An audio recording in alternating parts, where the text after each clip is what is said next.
Good morning to all of you.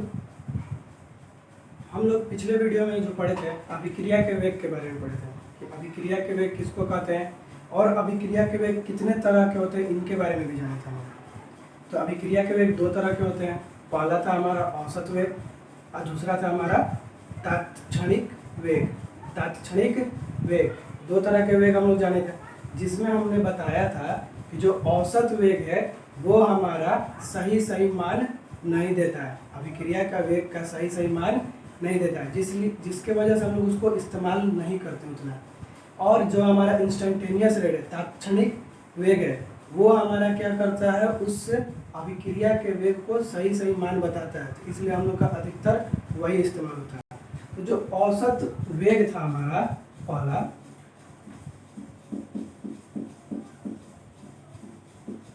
औसत वेग, इसको हम लोग इस तरह से डिनोट करते थे। इसमें हमारा क्या होता था, जैसे मान लीजिए ए से बी हमारा कोई है, तो हमको अगर ए का निकालना था हम लोग क्या लिखते थे, minus delta A by delta T लिखते थे।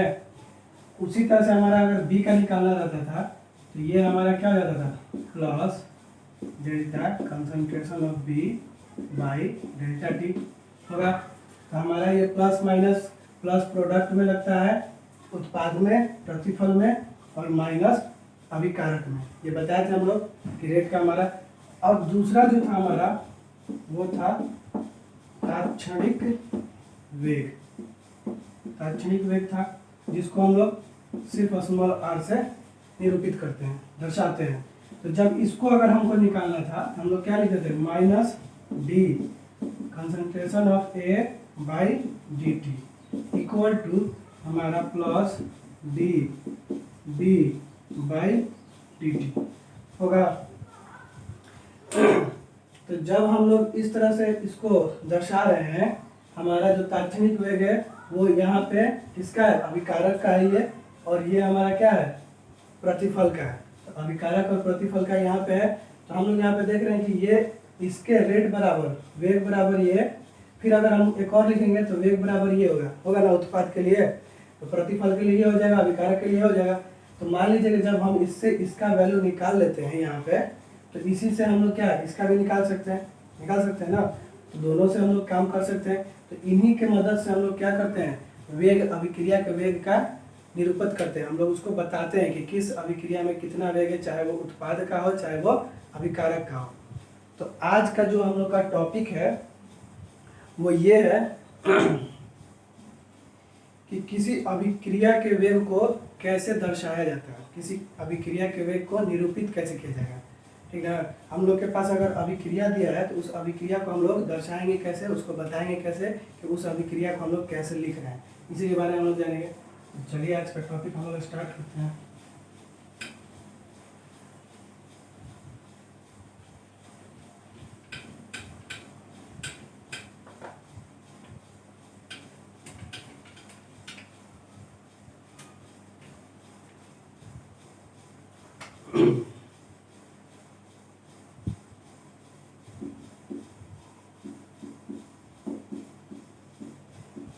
अभिक्रिया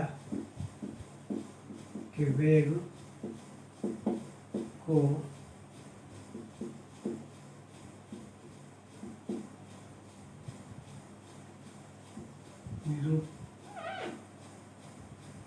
निरूपित करने की विधि। ठीक, यही हम लोग का टॉपिक है आज का, अभिक्रिया के वेग को निरूपित करने की विधि। अगर हमारे पास कोई अभिक्रिया दिया हुआ है तो उस अभिक्रिया को हम लोग कैसे दर्शाएंगे, उसी के बारे में चर्चा होगा। इससे पहले हम लोग वेग के बारे में जान चुके हैं कि हमारा अभिक्रिया का वेग क्या होता है। तो आइए देखते हैं। मान लीजिए कि हमारे पास कोई अभिक्रिया दे दिया है, जैसे कि अभिक्रिया मान लीजिए ये दिया है 2A प्लस B और यहाँ पे बना दिया 3C। तो ये हम लोग को अभिक्रिया दे दिया है। हम लोग इसके पहले जो हम लोग वेग निकाल रहे थे, अभिक्रिया का वेग, उस अभिक्रिया के वेग में ए से बी हमारा रहता था, ए हमारा अभिकारक रहता था, बी हमारा प्रतिफल रहता था। तो उसमें हम लोग क्या करते थे, यही ना लिखते थे डायरेक्ट। अगर हमको लिखना रहता था तो direct minus D A by D T लिखते थे।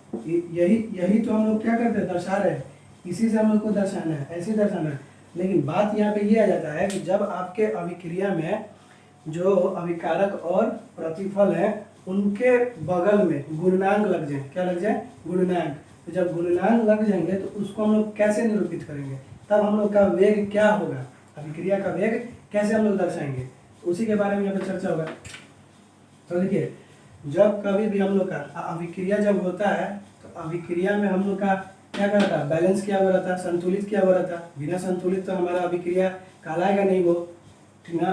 तो हम लोग जब इसको बैलेंस किए हैं, मान लीजिए, तो इसमें इसके गुणनांक ये हैं, इसके गुणनांक 1 है, इसका गुणनांक 3 है। तो अब इसको हमको दर्शाना है कि ये हम लोग का अभिक्रिया के वेग में हम लोग कैसे दर्शाएं। तो पहले बात कि हम लोग को दो रूप में देगा, कहेगा क्वेश्चन में कि आप इस अभिक्रिया को औसत वेग में दर्शाइए और दूसरा हमारा ताक्षणिक वेग में, मतलब दोनों में दर्शाना है। तो जब दोनों में दर्शाना है तो देखिए कैसे काम किया जाए। तो हमारा औसत वेग क्या था, आर बार था बराबर, क्या लिखते थे हम लोग, माइनस लिखते थे ना। तो अब देखिए करना क्या है, वो तो रहेगा वही, लेकिन जो इनके गुणनांक होंगे ना उस गुणनांक को नीचे ले लेना है। जो गुणनांक होंगे, जो भी यहाँ पे तत्व मौजूद हैं, उन सभी तत्वों के बारे में बात कर रहे हैं। तो जिस तत्व के आगे अगर गुणनांक है जितना 3 है, 4 है, 2 है, 1 है, तो उसको हम लोग क्या करेंगे, नीचे, ठीक ना, ऊपर नीचे हमारा बटा हो जाएगा, बटा पे। तो जैसे कि यहाँ पे 2 है, हम लोग क्या लिखेंगे, -1/2, माइनस फार्मूला वाला हमारा रहेगा, जो फार्मूला में माइनस था वही रहेगा। अब ये जो हमारा 2 था 1/2 में आ गया। अब यहाँ पे क्या लिखेंगे, concentration of A by delta T होगा। ये हमारा किसका हम लोग निरूपित किए हैं, ये ए का ना, ये यहाँ पे ए तत्व मौजूद है उसका किए हैं। अगर बी का देखें तो यहीं पर हम लोग ऐसे कर सकते हैं। तो बी का है -1/1 delta concentration of B by delta T होगा, ठीक। यहाँ पे 1/1, अरे 1 है तो 1/1 का भी नहीं भी लिखिएगा तब भी चलेगा, लेकिन यहाँ पे है तो हम समझाने के लिए लिख दिया। अब इसका सी का प्रतिफल का देखें हम लोग तो प्लस होगा 1/3 होगा ना, क्योंकि प्रतिफल में क्या लगता था, प्लस लगता था। जब प्रतिफल में प्लस लगेगा तो प्लस तो हमारा फॉर्मूला का रहेगा, लेकिन ये 3 है तो 1/3, और यहाँ पे डेल्टा सी, ठीक, बाई में डेल्टा टी। ये हमारा जो है ये हम लोग औसत वेग है, औसत वेग, इसको हम लोग औसत वेग में निरूपित किए हैं। मतलब हमारे पास ये अभिक्रिया दिया हुआ है और इस अभिक्रिया को हम लोग औसत वेग में निरूपित कर दिए, दर्शा दिए कि हम लोग को ऐसे लिखेंगे अगर इनके बगल में गुणनांक दिया है तब। जाहिर सी बात है हम लोग के रिएक्शन में हम लोग के अभिक्रिया में अधिकतर गुणनांक दिया ही रहता है। ये हो गया। दूसरा हम लोग का जो था ताक्षणिक,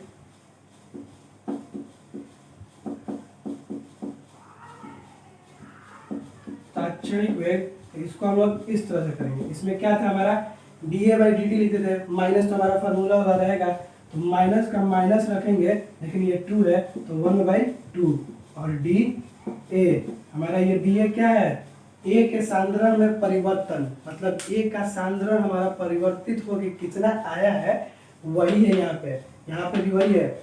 A के सांद्रण में जो परिवर्तन हो रहा है वही यहाँ पे होगा, ठीक ना। और dt हमारा टाइम, जितना टाइम ले रहा है वो, इक्वल टू, इसी तरह से इसका भी -1/1 dB/dt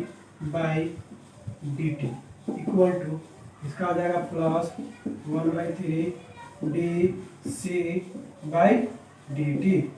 ये तो इस तरह से हम लोग क्या किए हैं, अभिक्रिया जो हमारा ऊपर दिया हुआ है उस अभिक्रिया को हम लोग निरूपित कर दिए, और ये नीचे वाला हमारा ताक्षणिक वेग में निरूपित हो गया, ठीक। हम लोग अभिक्रिया को निरूपित कर सकते हैं दोनों में, औसत वेग में भी और ताक्षणिक वेग में भी, दोनों में पूछ सकता है कि आप उसको निरूपित कीजिए, दर्शाइए। लेकिन अगर हम लोग इसको सॉल्व करने का बात करें, अगर इसको हम लोग बनाए, तो हम लोग को सबसे ज़्यादा बेटर हम लोग को यही पड़ता है, ताक्षणिक वेग।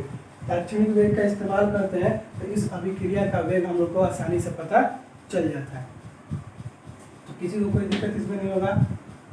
जब हम लोग के पास कोई अभिक्रिया दिया है, उस अभिक्रिया में हम लोग का गुणनांक भी है, ठीक, हर एक तत्व के बगल में गुणनांक है, किसी में नहीं भी रहेगा, तो उनको हम लोग अगर किसी वेग में हम लोग को निरूपित करना है, औसत वेग या ताक्षणिक वेग में, तो औसत वेग में करने के लिए हम लोग जो उनका गुणनांक है वो नीचे चला जाएगा, बटा पे बन जाएगा। तो -1/2 माइनस का हमारा फॉर्मूला का रहेगा, और ये 2 था तो -1/2, और डेल्टा कंसंट्रेशन ऑफ ए का सांद्रण जितना चेंज हो रहा है, और डेल्टा टी जो टाइम हमारा लिया है। उसी तरह से बी में देखें तो इसके पास 1 है तो -1/1, और डेल्टा कंसंट्रेशन ऑफ बी का सांद्रण जो हमारा परिवर्तित होके आया है वो, और यहाँ पे जितना समय लिया है परिवर्तित होने में वो, और यहाँ पे हमारा क्या है सी का प्रतिफल का देखें तो प्लस फार्मूला का 1/3, और यहाँ पे सी का प्रतिफल, सी का सांद्रण जो हमारा परिवर्तित हुआ है, परिवर्तित होने के बाद जो है वो, जितना समय लिया है परिवर्तित होने में वो। अब ताक्षणिक वेग में अगर हम लोग तो वही चीज है सेम, उसी तरह से -1/2 डी A/dt -1/1 डी B/dt, और यहाँ पे +1/3 डी C/dt। तो इस तरह से हम लोग क्या करते हैं, दर्शाते हैं किसी अभिक्रिया के वेग को। समझ में आया? नोट कर लीजिए।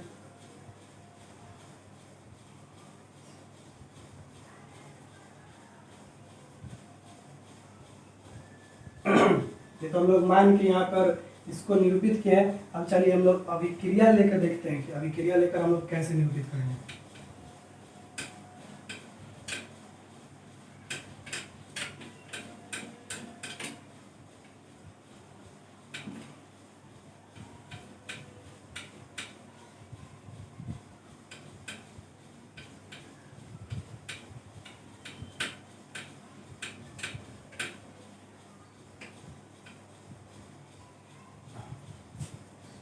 देखिए मान लीजिए कि हम एग्जाम्पल में ले लेते हैं N2 + 3H2, अभिक्रिया किया और बनाया 2NH3, बनाया ना अमोनिया गैस। तो यहाँ पे सभी बैलेंस होंगे। देखिए 2 नाइट्रोजन, इधर भी 2 नाइट्रोजन, और 6 हाइड्रोजन, 6 हाइड्रोजन, सभी संतुलित हैं। तो अब हमको कह रहा है कि इनका आप अभिक्रिया का वेग दर्शा कर दिखाइए कि ये किस तरह से दर्शाया जाएगा इनके वेग को। तो दोनों रूप में बोलेगा, तो दोनों रूप में जब बोलेगा तो हम लोग यहाँ पे लिखेंगे R बार बराबर, नाइट्रोजन के गुणनांक कितना है 1 है, ये क्या है अभिकारक है तो -1/1 होगा, और ये हमारा dN2/dt होगा। क्लियर? उसी तरह से इक्वल इसके पास कितना है -1/3 होगा, क्योंकि हाइड्रोजन का कितना है 3 है गुणनांक, तो 3, और यहाँ पे dH2/dt इक्वल टू, अब इसका बात करें तो ये तो हमारा प्रतिफल है, यहाँ पे प्लस होगा, इसका गुणनांक कितना है 2 है तो 2, यहाँ पे dNH3/dt। ठीक है, ये हमारा क्या है औसत वेग के बारे में। औसत वेग हम लोग निरूपित करके दिखा दिए इसका, सॉरी औसत वेग नहीं है, ये हमारा वो हो जाएगा, औसत वेग अब बनेगा।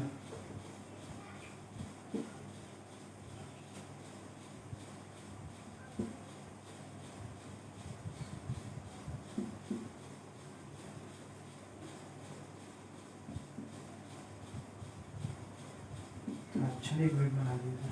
देखिए ये हमारा औसत वेग है, delta N2 delta T delta H2 delta T delta NH3/डेल्टा T। तो ये हमारा औसत वेग में इसको हम दर्शा दिए, दिखा दिए। अगर हमारा बोला ताक्षणिक वेग तो R बराबर वही चीज होगा -1/1 dN2/dt बराबर -1/3 dH2/dt इक्वल टू +1/2 dNH3/dt। ठीक, ये हमारा क्या है ताक्षणिक वेग में हम लोग इसको दर्शा दिए हैं। इसको नोट करिएगा। फिर एक और एग्जांपल लेते हैं हम लोग। ये सब काम का चीज़ है, ये सब आता है आएगा आगे सॉल्व करने के लिए। अमोनिया गैस के ऊपर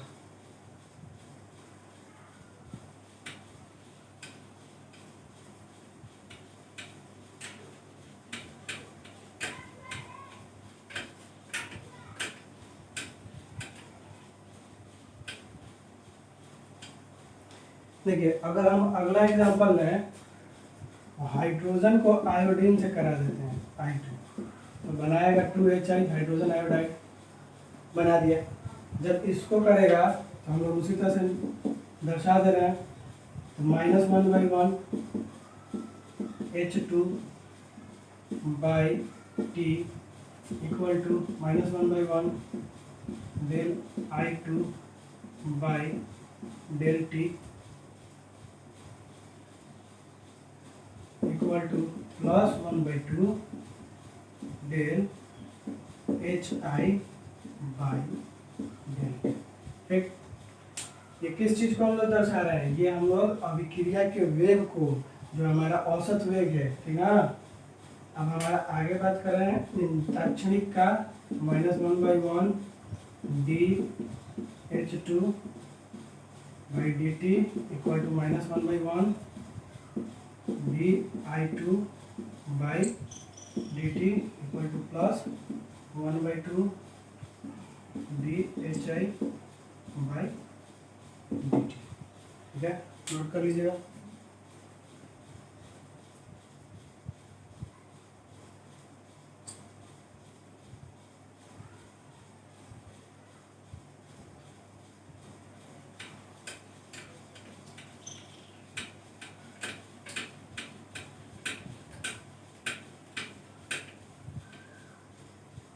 एक और ले लेते हैं हम लोग लास्ट, जैसे मान लीजिए PCl3 प्लस Cl2 बना दिया PCl5। तो इसका अगर हम लोग करेंगे तो ये तो एकदम सिंपल है जी।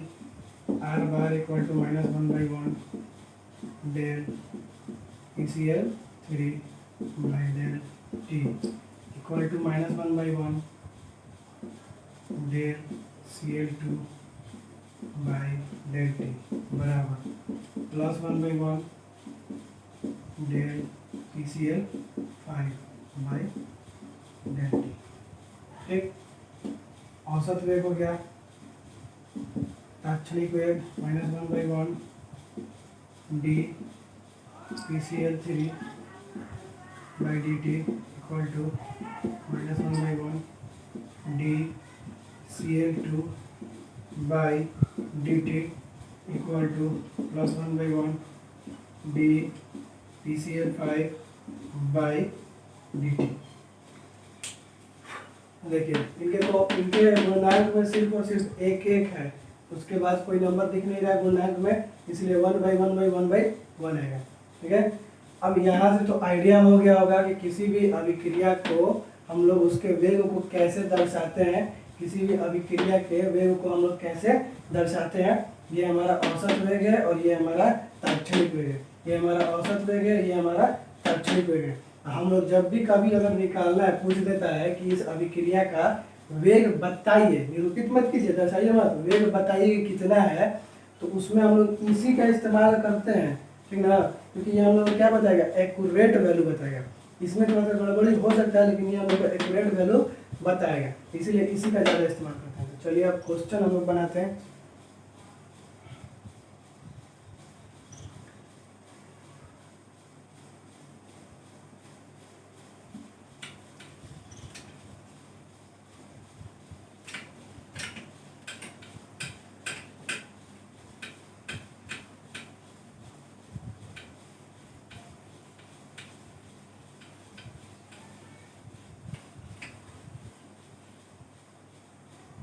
देखिए क्वेश्चन हम लोग लिखते हैं,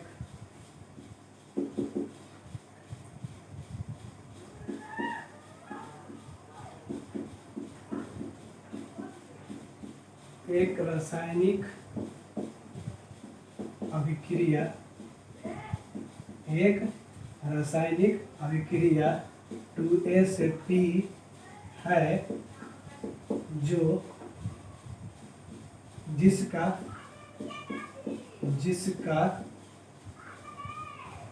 10 सेकंड में 10 सेकंड में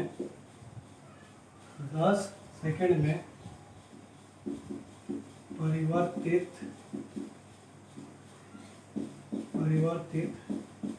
सांद्रण 0.4 मोल पर लीटर है,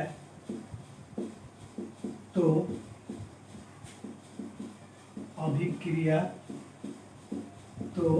अभिक्रिया के वेग बताएं। तो अभिक्रिया के वेग बताएं। ठीक, क्वेश्चन हमारा क्या कर रहा है कि एक रासायनिक अभिक्रिया, एक रासायनिक अभिक्रिया है ये वाला, जिसका 10 सेकंड में, 10 सेकंड टाइम दे दिया, 10 सेकंड में परिवर्तित सांद्रण 0.4 मोल पर लीटर है। परिवर्तित सांद्रण मतलब पूरा वो परिवर्तित करके बताया कि इतना हमारा 10 सेकंड में बदल जा रहा है। चेंज इन कंसंट्रेशन था हमारा, था ना, कि या तो अभिकारक का या प्रतिफल का जो सांद्रण परिवर्तित हो रहा है उसके बटा में हमारा टाइम रहा। तो यहाँ पे ये परिवर्तित सांद्रण जो है हमारा ये बदल गया है, 0.4 मोल पर लीटर बदला हुआ सांद्रण है। तो कह रहा है कि हमको अभिक्रिया के वेग के बारे में बताइए, कि हमारा जो अभिक्रिया है उसके वेग के बारे में बताइए। तो चलिए अगर हम बात करें तो हम लोग पहले यहाँ पे रिएक्शन लिखेंगे, अभिक्रिया लिखेंगे। 2A से क्या बना है, B बना है। तो हमारा जो है यही ना परिवर्तित हुआ होगा, ये हमारा 0.4 हो गया है जब, तो T1 टाइम पे मान लीजिए कुछ होगा, और T10 जैसे 10 सेकंड भी था हमारा, T0 पे कुछ होगा इसका 0.6 मान लीजिए, या जो भी हम लोग मान लेते हैं, ठीक ना। और यहाँ पे क्या हो गया 10 सेकंड, जैसे ही T हमारा 10 सेकंड बीता तो ये हमारा कितना हो गया 0.4 मोल पर लीटर हो गया ना ये। ठीक, जब ये हमारा परिवर्तित हो गया है तो अब हमारा इनका परिवर्तित, इनमें नहीं सॉरी, ये मान लीजिए 2 है, तो अब इनका परिवर्तित रूप दिखा दिया हमको कि इसका हम लोग देख रहे हैं तो परिवर्तित हमारा रूप कितना है 0.4 है, इनका इतना परिवर्तित हो गया। तो इसी को हम लोग अगर बनाना है तो देखिए, जब हम लोग तो रेट निकालना है तो हम लोग क्या लिखेंगे, R बराबर ताक्षणिक वेग का, R बराबर कितना है -1/2, और ये क्या लिखेंगे dA/dt लिखेंगे ना, dA/dt। तो अब बताइए R बराबर -1/2 का तो -1/2 रहेगा ही, मल्टीप्लाई हो जाएगा dA/dt। तो dA कितना दिया है 0.4 दिया है, 0.4 बाई टाइम कितना दिया है 10 सेकंड, तो 10 होगा।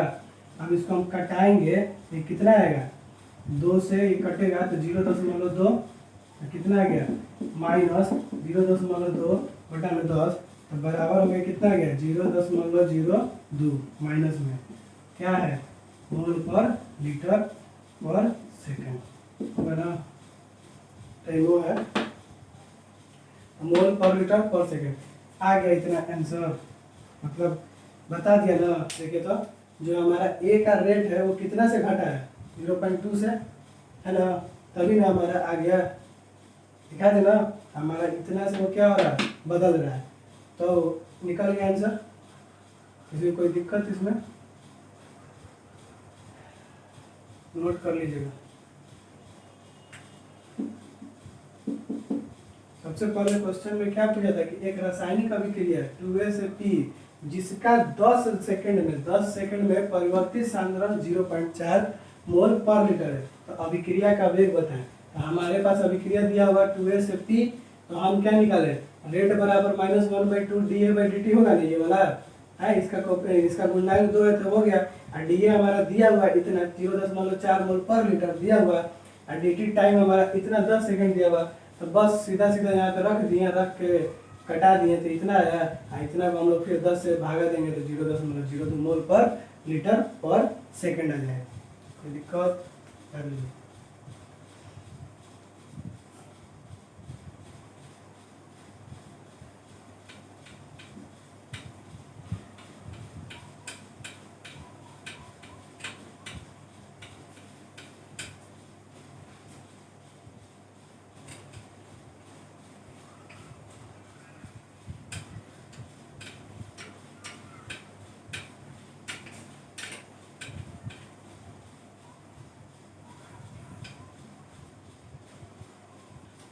देखिए फिर एक नेक्स्ट क्वेश्चन लेते हैं हम लोग।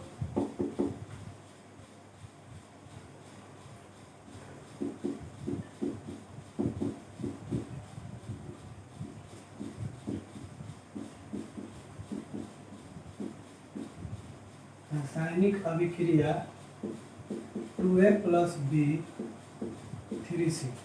ठीक, रासायनिक अभिक्रिया इतना है,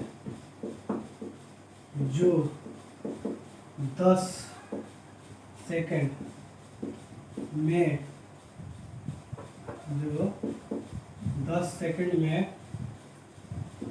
B का सांद्रण 0.5 से 0.4 मोल पर लीटर परिवर्तित होता है। तो बताएं पहला,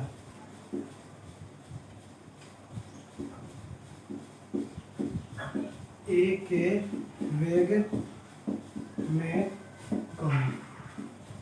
वेग में कमी, दूसरा सी के वेग में वृद्धि। ठीक है, क्वेश्चन हमारा ये है, कह रहा है कि एक रासायनिक अभिक्रिया है 2A + B और 3C। ये हमारा एक रासायनिक अभिक्रिया है जिसमें या जो 10 सेकंड में, इसमें जिसमें लिख दीजिए, जो की जगह पे जिसमें भी लिख सकते हैं लोग,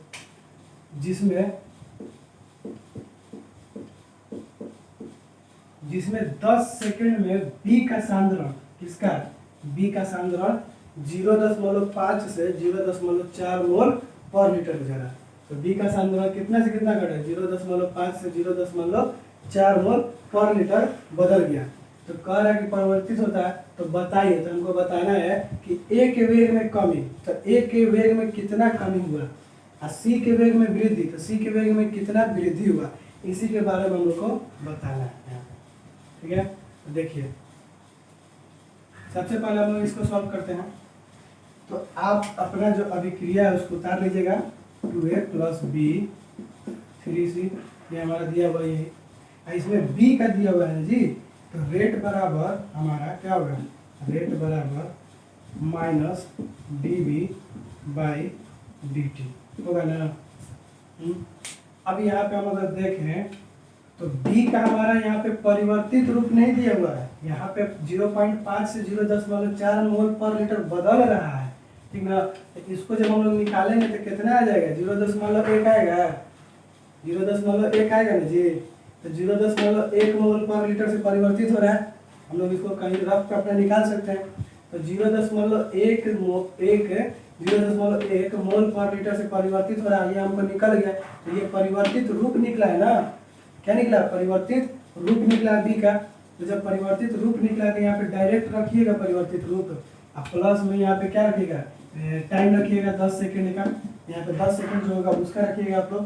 तो यहाँ पे हम अगर देखें तो बराबर ये हमारा कितना आ गया, 0.1 ठीक मोल पर लीटर। ठीक, आज टाइम हमारा कितना दिया, 10 सेकेंड होगा। अब इसको जब सॉल्व किया हम लोग तो कितना आ रहा है, 0.01 मोल पर लीटर पर सेकेंड होगा ना। ये किसका है, B का रेट है ना, किसका रेट है, B का रेट है। तो हम लोग बताइए ये इसके इक्वल है, तो ये पूरा चीज के इक्वल ये आया है वैल्यू, ये -dB/dt के बराबर बोल सकते हैं कि ये हमारा है ना।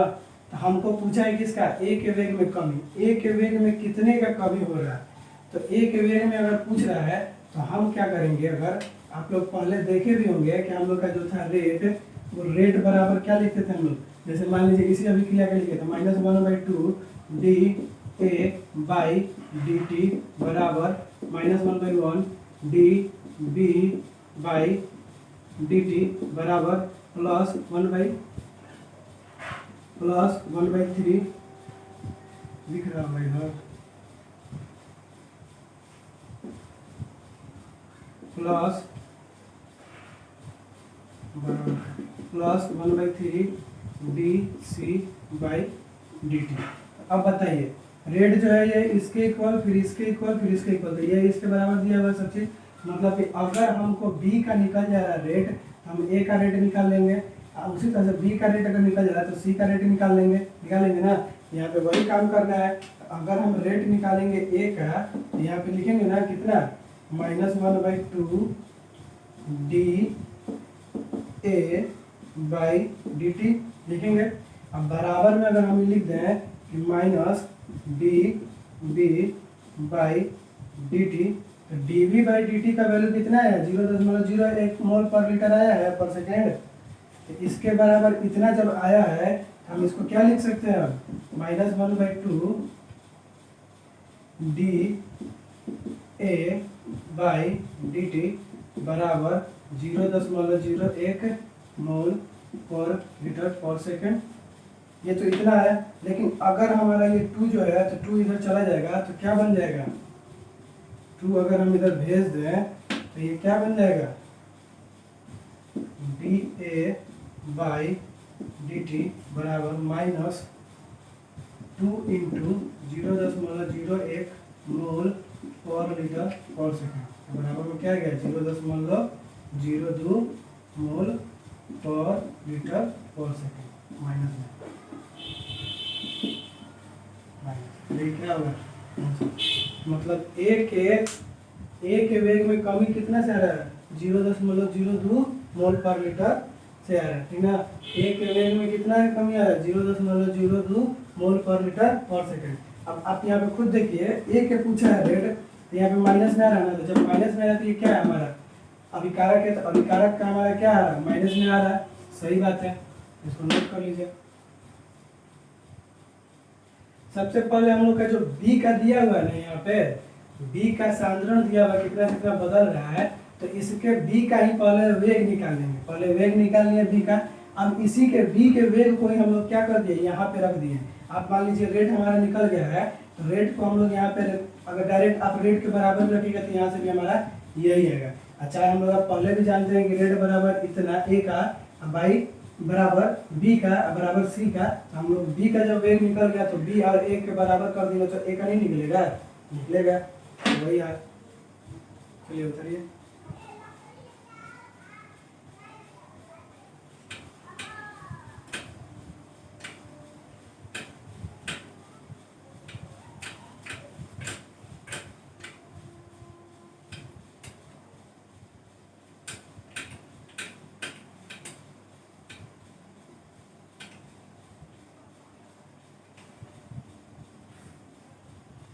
अब देखिए पूछ रहा है दूसरा क्वेश्चन कि सी के वेग में वृद्धि, सी के वेग में कितना से वृद्धि हुआ है।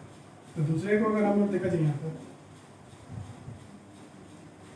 तो हमारा इसको लिखेंगे ना +1/3 D C by D T equal to minus D B by D T लिखेंगे ना ये।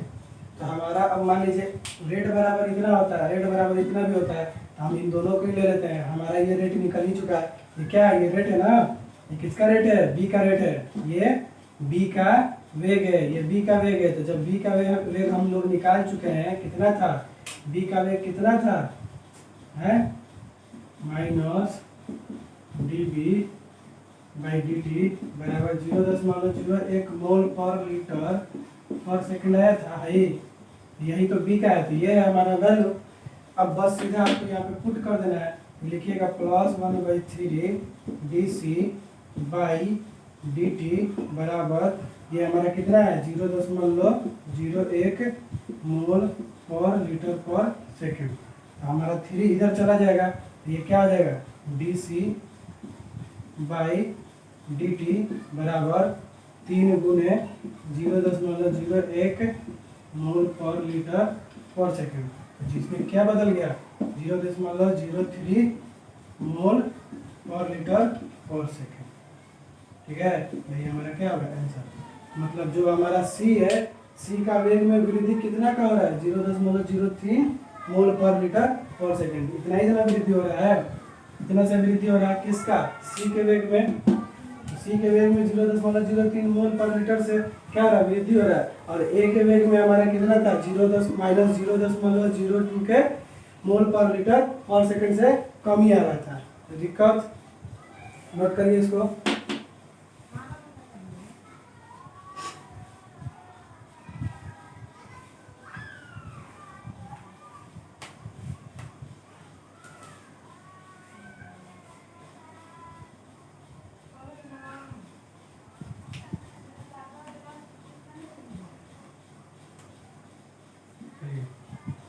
एक क्वेश्चन आप लोग घर पे ट्राई कीजिएगा, ये क्वेश्चन लिखते हैं हम।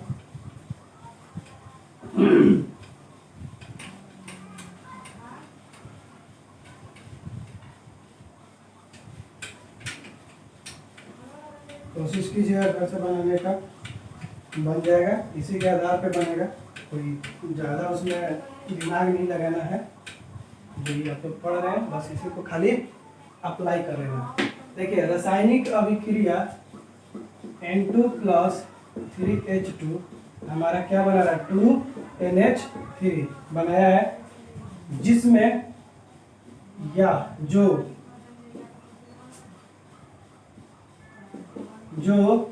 16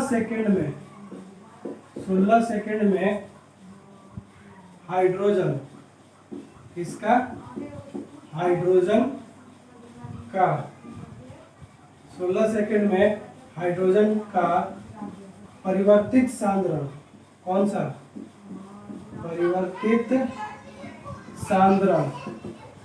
परिवर्तित सांद्रण हमारा दिया हुआ है। कितना दिया हुआ है, परिवर्तित सांद्रण 0.0 मोल पर लीटर, तो दिया है। तो बताए पहला नाइट्रोजन के वेग में कमी, दूसरा अमोनिया के वेग में वृद्धि। ठीक, तो देखिए हमारा जो क्वेश्चन है वो क्या है, समझा दे क्वेश्चन। कह रहा है कि एक रासायनिक अभिक्रिया है जो N2 + 3H2 नाइट्रोजन और हाइड्रोजन से मिलकर अमोनिया बना रहा है, नाइट्रोजन और हाइड्रोजन से मिलकर अमोनिया बना रहा है, जो कि 16 सेकंड बाद भी बोल सकते हैं, या 16 सेकंड के बाद हमारा हाइड्रोजन का जो परिवर्तित सांद्रण है, हाइड्रोजन का परिवर्तित सांद्रण मतलब यहाँ बदल कर दे दिया है, आपको अब निकालना नहीं है। तो हाइड्रोजन का परिवर्तित सांद्रण दे दिया कि 0.04 मोल पर लीटर, तो 0.04 मोल पर लीटर दिया हुआ है। तो पूछ रहा है हमसे ये कि नाइट्रोजन के वेग में कितना कमी हुआ है, नाइट्रोजन के वेग में कितना कमी हुआ है, और दूसरा हमारा अमोनिया के वेग में वृद्धि कितना हुआ। तो अमोनिया हमारा किधर है, प्रतिफल में है, नाइट्रोजन हमारा किधर है, अभिकारक है। तो हमारा अभिकारक का जाहिर सी बात है कि उसमें कमी आएगा, उसके सांद्रण में तो कमी आएगा ही, इसीलिए उसके वेग में कमी का पूछ रहा है, और अमोनिया के वेग में वृद्धि का पूछ रहा है। तो ये जो बनेगा क्वेश्चन, इसके पहले जो हम लोग बनाए जस्ट क्वेश्चन, उसी की तरह ये भी बनेगा, इसमें कोई ज़्यादा दिमाग लगाने वाला नहीं है। तो आप लोग इसको ट्राई कीजिएगा, बनाइएगा। मिलते हैं हम लोग अगले वीडियो में। Thank you.